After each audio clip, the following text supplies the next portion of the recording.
from Reddit.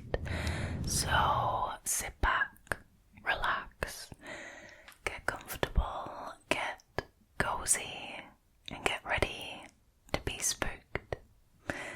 Now with that being said, and of course as always, without any further ado, let's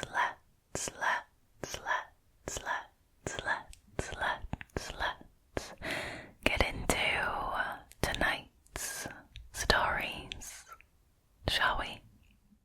Alrighty, so the first story for tonight was originally posted by a Redditor called No-End653.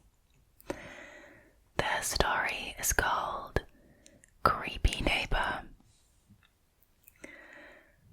My whole life I've lived on a small, isolated road about 15 minutes away from the city. My parents built the house my siblings and I have lived in our whole lives. I have 3 siblings, all of us are females. We have neighbours, but also aren't too close together like an urban community. One of our next door neighbours, let's call him Frank, has lived on his property about as long as my parents have. Growing up, I always have gotten a weird feeling from this man, and my mom has always told me to listen to that gut feeling. I mean, that is great. At least, mum's being supportive. Now, I've never been alone with him and never plan on it. He lives alone, Frank does.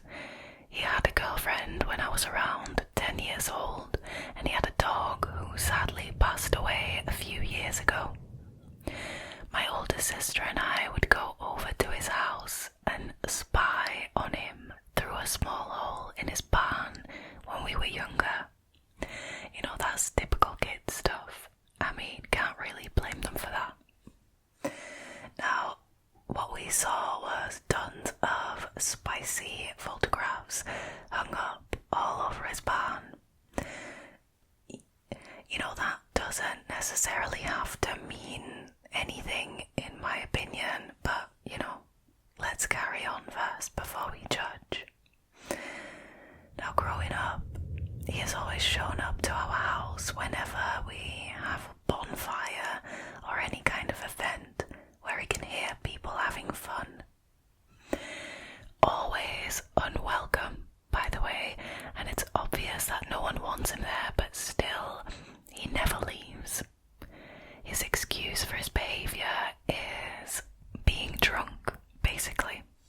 Well, that is just classy, isn't it? Going over to somebody's house uninvited just because you can hear that there's a party going on and people are having fun and you're like, oh, gotta be there, invite or not. Not the classiest thing to do, in my humble opinion. Now, around June, I had a graduation party at my house for graduating high school. It was absolutely perfect and I was surrounded by all of my loved ones. While things were wrapping up and people started heading home, Frank just stayed. Quite usual for how he is, but nonetheless frustrating. While the party was going on and we were having fun, it got to a point where the only adults there were my parents and then Frank. My mum had gone inside to go to bed and my dad was beginning to get tired and kept hinting to Frank that he should be heading home soon. Frank said, "Alright, man," but then he proceeded to pull out a chair and sit and watch us all play cup pong while staring at minors and also their bums. Okay, my older sister went up to my dad and expressed how uncomfortable it made her feel that he was staring at a bunch of minors and their bums. Just to be clear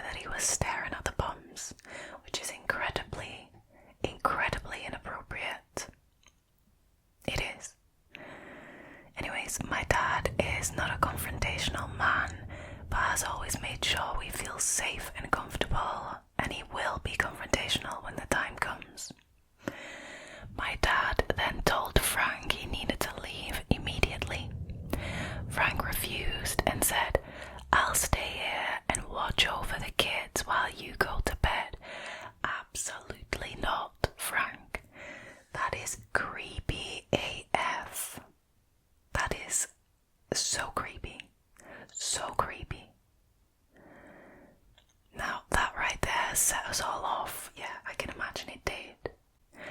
Now, one of my friends then starts yelling at Frank, telling him he needs to leave and that it's not okay for him to be there, especially after they've all asked him multiple times to go. Eventually, he does leave. But ever since then, he has been making extremely gross and inappropriate comments to my dad about how attractive my younger sister is. She's 17. Oh man, I wish I had a red flag to wave around because this Frank character, no. Bad news. This is bad news, Frank. Like, no. Now anyways, my dad has confronted him multiple times and he will not change this behaviour and still will come over after being told to stay on his own property. Whenever I leave the house to go anywhere, especially at night, Frank watches me through his window. It just freaks me out, yeah. I mean, I'm not surprised it freaks you out. Though unfortunately, you can't get the police involved with somebody watching you through their own window within their own property, but you can get the police involved when they are trespassing on your property. Anyways, he gives us all such a weird, creepy gut feeling, and nothing we do to confront him seems to work. He's done a lot of weird things like this all throughout my childhood, but it's been at an all-time high recently. Any ideas on how to stop this?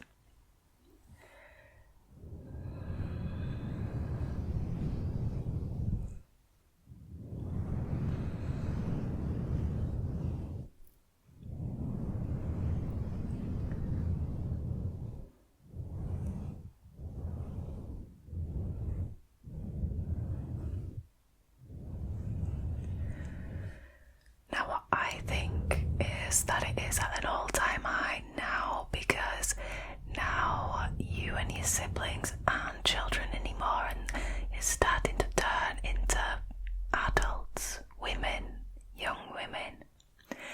And I think Frank is a little disturbing and disgusting creep who can't keep his eyes to himself.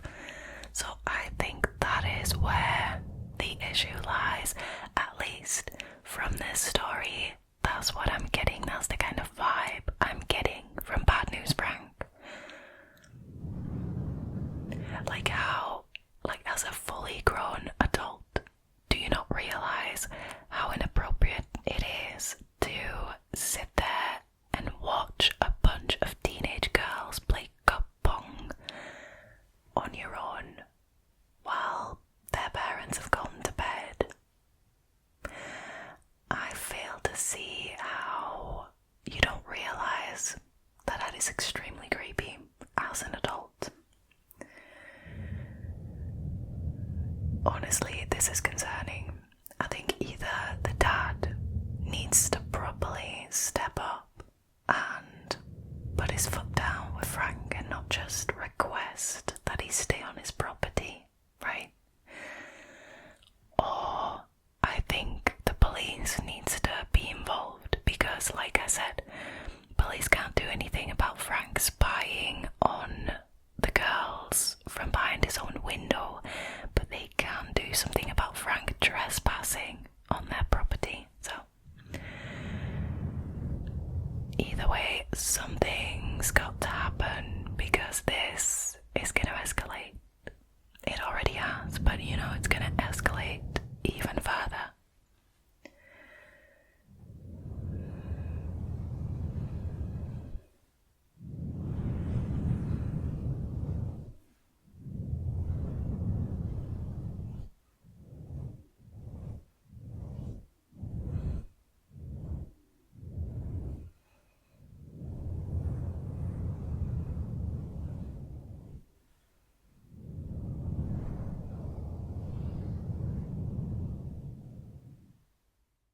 Alrighty, moving on to the next story, which was originally posted by a Redditor called Master_.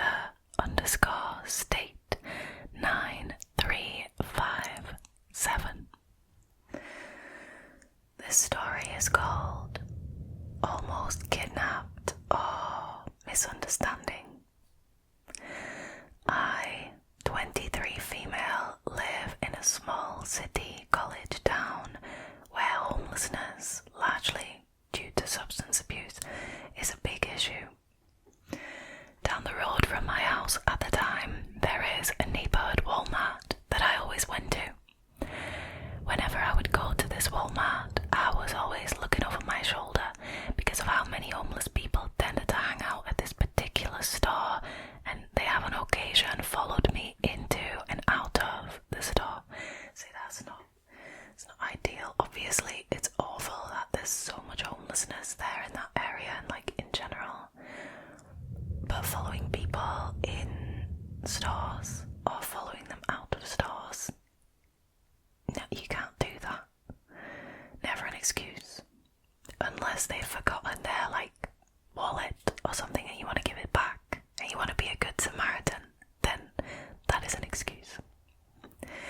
Anyways, as a woman in general, I am always on guard, but because of the circumstances surrounding this store, I tend to get very paranoid when I'm there.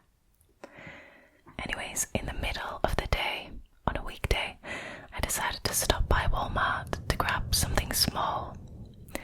When I pull into this Walmart, I always try to park as close to the front as possible, with my driver's side facing the store so people can see me better. I mean, that's not a bad idea. That's for safety, right? Now this day, I couldn't find a close parking spot. I instead found the closest thing I could find, and as soon as I pulled into the spot, I had this sinking feeling in my gut. Now I look to my left, and I see two men in a black SUV, and the driver staring at me. I look away for a second, and when I look back, I saw the guy in the passenger seat staring at me, as if the driver had just told him to look over. There's no way to perfectly describe this, but the look felt almost like a nod of approval to his friend, and that made me very uneasy. Against my better judgment, I decided to turn off my car and head inside. I figured I was only getting something small, so I would be in and out, no biggie. I grabbed what I wanted, and when I headed to the self-checkout, there was an issue that caused me to have to move to a cashier to check me out, and the whole process just ended up taking longer than anticipated. Now, while I was waiting on the cashier, I noticed the man that was in the passenger seat was pacing outside the front doors of the Walmart, looking in. Oh hell no. I immediately felt that my gut was correct from earlier, and that it was waiting for me to head to my car. I turned my back to him to check out, and when I looked back, I noticed that he had walked inside the store. Now at this point, I thought I was crazy and that the guy is probably coming inside to get some stuff, and I'm just being paranoid from past experiences at this store. See, again, our brains insist on letting us think that we're being paranoid when we could actually be in danger. That is really, that is a dangerous game to play. I don't know why our brains do that. Anyways, as I'm leaving, I remembered a TikTok that I saw where someone said they had interviewed a man who attacked women, and the man gave a few different reasons as to why he wouldn't target a specific woman, one of them being that some of the women were on FaceTime. Well, blimey, TikTok is handy in this case. It's not. See, you can get some valid tips and tricks from TikTok.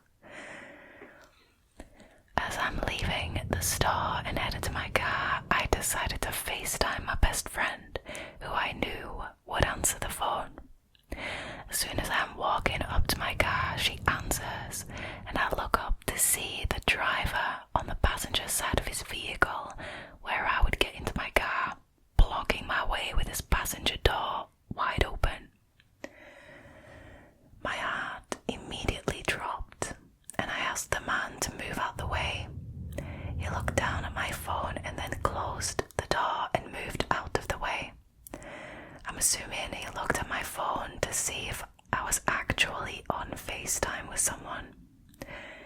I quickly got into my car and started to drive away. As I was leaving, I saw the man who was in the passenger seat, who had been pacing in front of the store, coming around the corner quickly with a grin on his face and nothing in his hands from the store. I know I can be a very paranoid person, especially when it comes to this kind of thing. However, the whole encounter felt odd and didn't add up in a way that I felt could be written off that easily. Thoughts?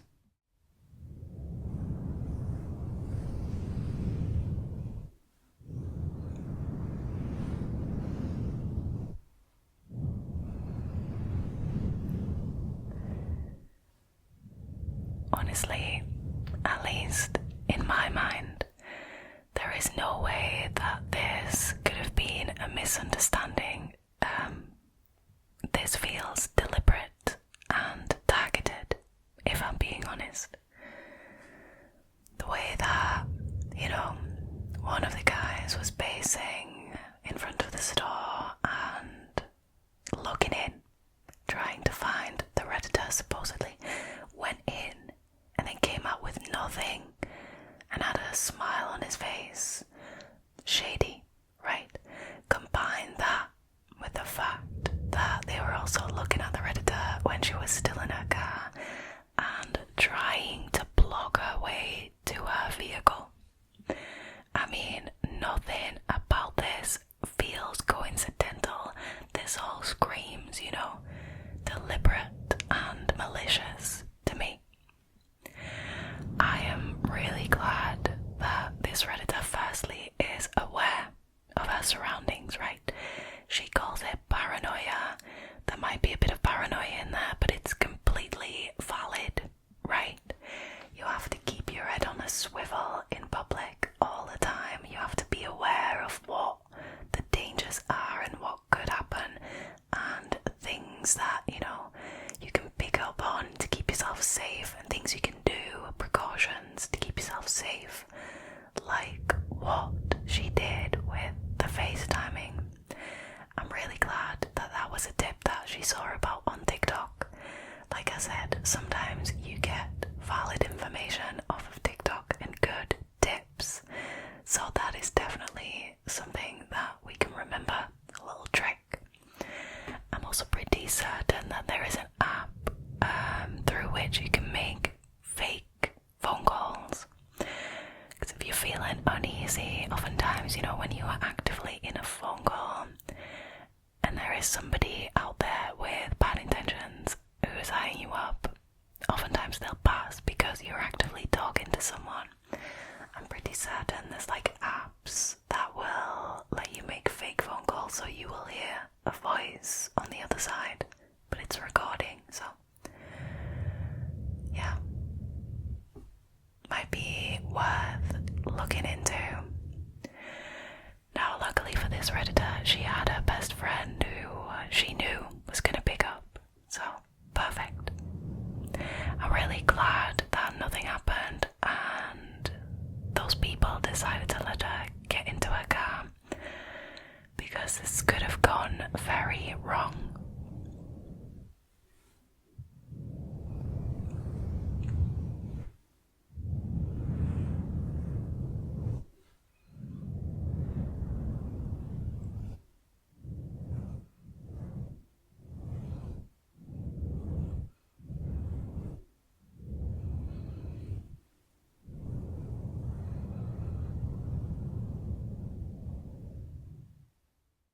Alrighty, last one of the evening, which was originally posted by a Redditor called THESpectreAtTheFeast. Their story is called The Glow of a Cigarette at Dusk. For context, this happened to me years ago when I was about 13, maybe 14. I grew up in a small to mid-sized city in the West, pretty safe, in a quiet, middle-class neighborhood. This was back when I still bought into organized religion and I was going to an overnight lock-in at the church gym. For the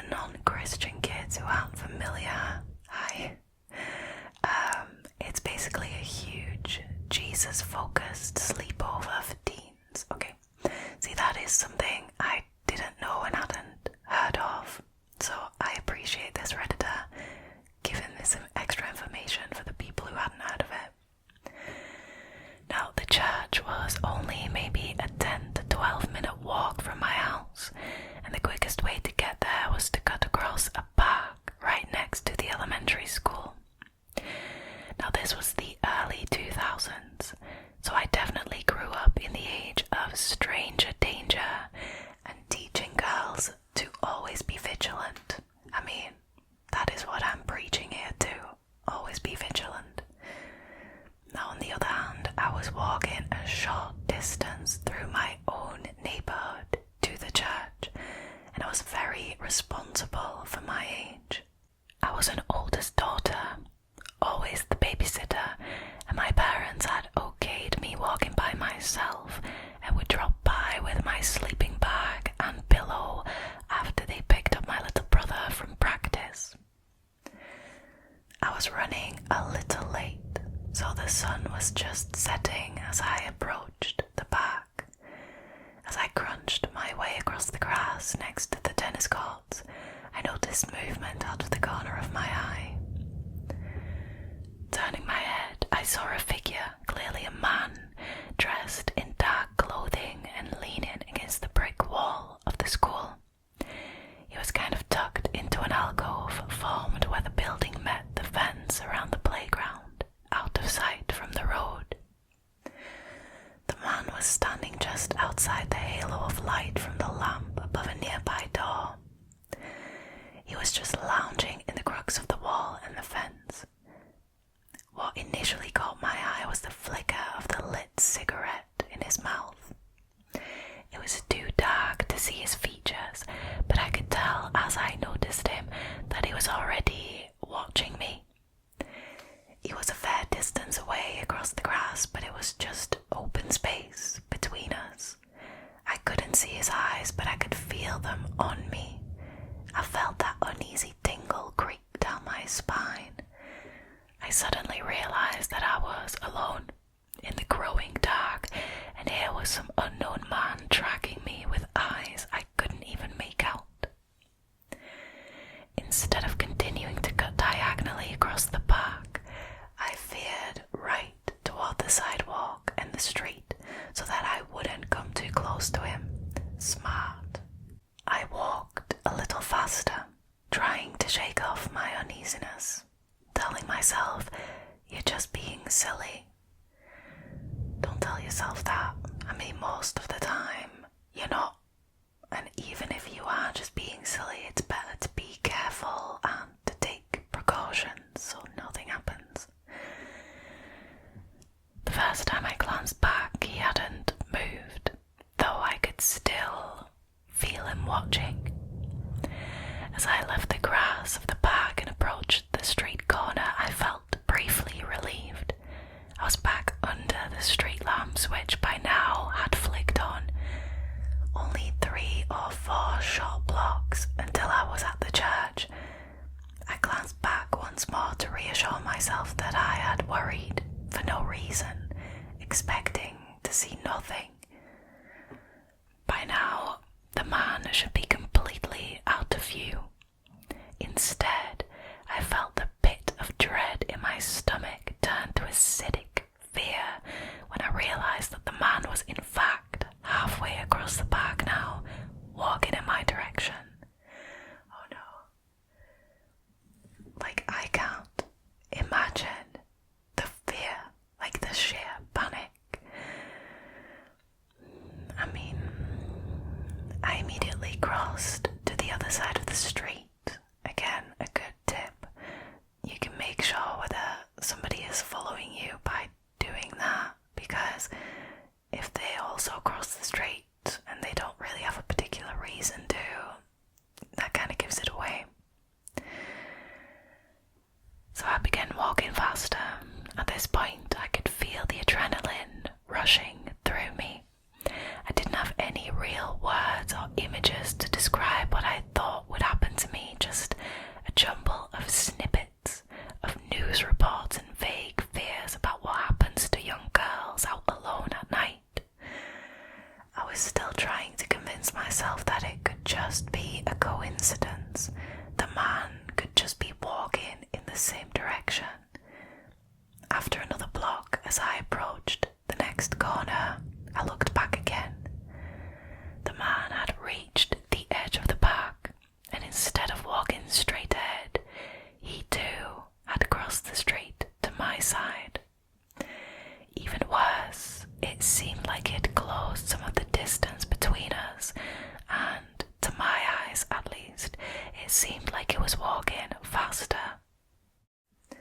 I immediately felt my terror increase. At this point, I was convinced that he was a predator and I had made myself easy prey. I still had 2.5 blocks to the church, but at this point, I was wondering whether I would ever make it to the login. I glanced back at the man once more, and he had closed the gap even further because he's got longer legs. I still couldn't clearly see his face, but I had seen enough. I turned around and started all out running up the street. My backpack thumped against my back. My heart was racing. My breath turned shallow. I ran all the way to the church parking lot before I looked back again. By the time I did, the man was gone. To this day, I have no idea if that man was after me, or if he just thought that I was some weird kid running down the street at dusk. Frankly, I'm glad never to have found out one way or another.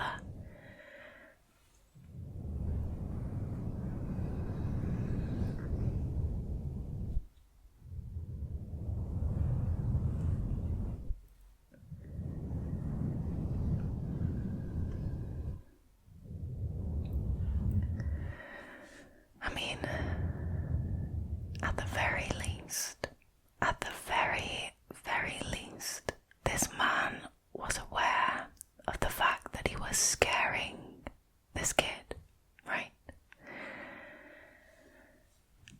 That is just a fact. At the very least, he was aware of it. So, a decent person who just, had to go in that direction, just happened to have to go in the same direction as the kid, would have done something to make the kid more comfortable, stayed behind so that the kid went out of view, so that they couldn't be scared of you anymore. Sorry, but this is just a huge red flag for me, and I would have felt exactly the same. I would have been scared. I would have assumed that this guy is a predator and after me, like if I was the Redditor. Now, somebody in the comments said that they had a similar encounter when they were maybe 17-ish. I'm gonna tell you about it because it's short. They said that the only difference to the Redditor's experience was that the man started verbally harassing me as he was closing the gap, calling out disgusting and disturbing things, like fully grown adult chasing a teenager, like actively following them, closing the distance between them and verbally harassing them. It blows my mind. I was in the main strip area of our town. It was dusk on a Sunday and deserted. I ran across the road and he was close behind me. I saw a taxi pull around the corner up ahead, sprinted to it and jumped in. I yelled to drive. The predator slapped the side of the taxi as it pulled away. That is wild. Like, can you be more obvious? I can only imagine to let me know how close he was getting to me. Wow.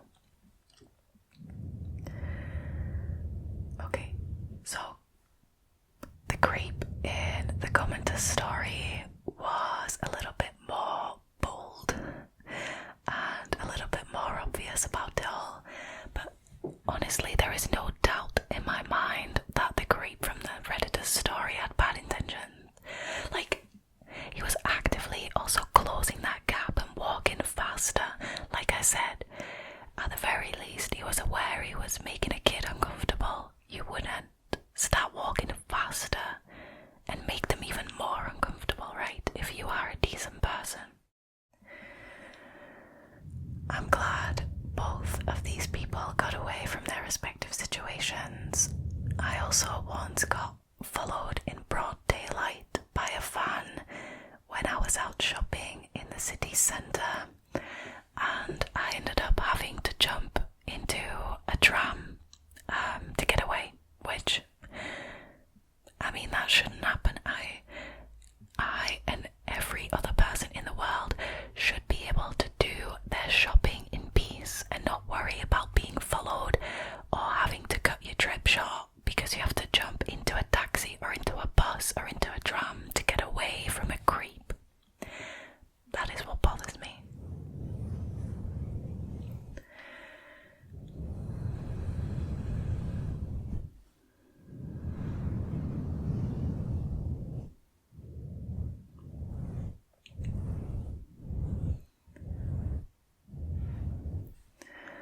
Alright, you guys, sadly, that was it for tonight's scary stories. Thank you guys so much for choosing to hang out with me again tonight. I hope you enjoyed this video. If you did and you haven't already, please consider subscribing to the channel, liking this video and leaving a comment down below. It really helps, and I also just really enjoy reading you guys' comments.